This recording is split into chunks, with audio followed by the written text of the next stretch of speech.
ಯಾದಗಿರಿ ಜಿಲ್ಲೆಯ ವಡಗೇರ ಪಟ್ಟಣದ ಜನರು ಕುಡಿಯುವ ನೀರಿಗಾಗಿ ಪರದಾಡುವಂತ ಪರಿಸ್ಥಿತಿ ಬಂದಿದೆ.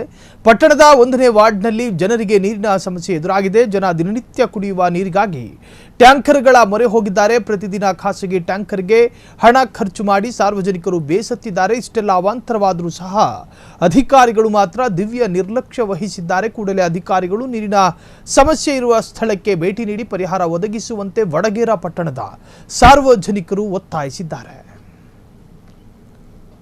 ನೀರು 3-4 ವರ್ಷದಿಂದ ನೀರು ಸ್ವಲ್ಪ ಬರೋದು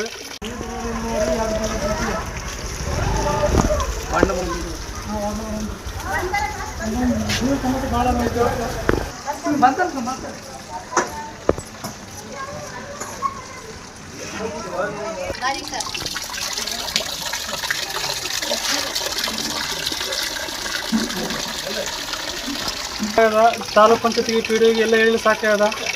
ನೀರು 3-4 ವರ್ಷದಿಂದ ನೀರು ಸ್ವಲ್ಪ ಬರೋದು ಎಲ್ಲರಿಗೆ ಹೇಳಿ ಸಾಕಾಗದ. ಮತ್ತು ನಾವು ಕಿರಾಟಕ್ಕೆ ನೀರು ತಗೊಂಬರಾಗತ್ತೀವಿ. ಈಗ ನಾವು ಮನೆಗೆ ಅಂದ್ರೆ ನೀರು ತಗೊಂಡು ಮತ್ತೆ ಬಂದರೆ ಹೆಂಗೆ ಮಾಡ್ಬೇಕು ಎಲ್ಲರಿಗೆ.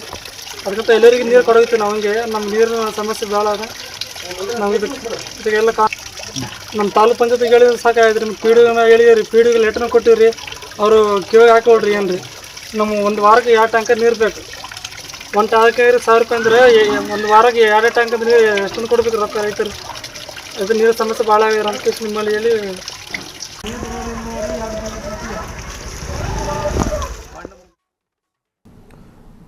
ಚಿಕ್ಕಬಳ್ಳಾಪುರ ಜಿಲ್ಲೆಯ ತುಮ್ಮನಹಳ್ಳಿ ಗ್ರಾಮ ಪಂಚಾಯಿತಿ ವ್ಯಾಪ್ತಿಯ ಕೆ ಮುತ್ತಕದಹಳ್ಳಿ ಗ್ರಾಮದಲ್ಲಿ ದಲಿತರ ಮನೆಗಳಿಗೆ ಮತ್ತು ಜಮೀನುಗಳಿಗೆ ಹೋಗುವ ದಾರಿಯಲ್ಲಿ ಮುನಿರಾಜು ಎನ್ನುವರು ಅನಧಿಕೃತವಾಗಿ ಸರ್ಕಾರಿ ಜಾಗದಲ್ಲಿ ಕಲ್ಲುಗಳನ್ನು ಅಡ್ಡಲಾಗಿ ಹಾಕಿ ತೊಂದರೆ ಮಾಡುತ್ತಿದ್ದಾರೆ. ಕೂಡಲೇ ಸಂಬಂಧಪಟ್ಟ ಅಧಿಕಾರಿಗಳು ಕ್ರಮಕ್ಕೆ ಆಗ್ರಹಿಸಿದ್ದಾರೆ. ಇನ್ನು ರಸ್ತೆಗೆ ಅಡ್ಡಲಾಗಿ ಹಾಕಿರುವ ಕಲ್ಲುಗಳನ್ನು ತೆಗೆಸಿ ಹಾಕುವಂತೆ ಕೆ ಮುತ್ತಕದಹಳ್ಳಿ ಗ್ರಾಮದ ದಲಿತ ಸಮುದಾಯದವರು ಆಗ್ರಹಿಸಿದ್ದಾರೆ.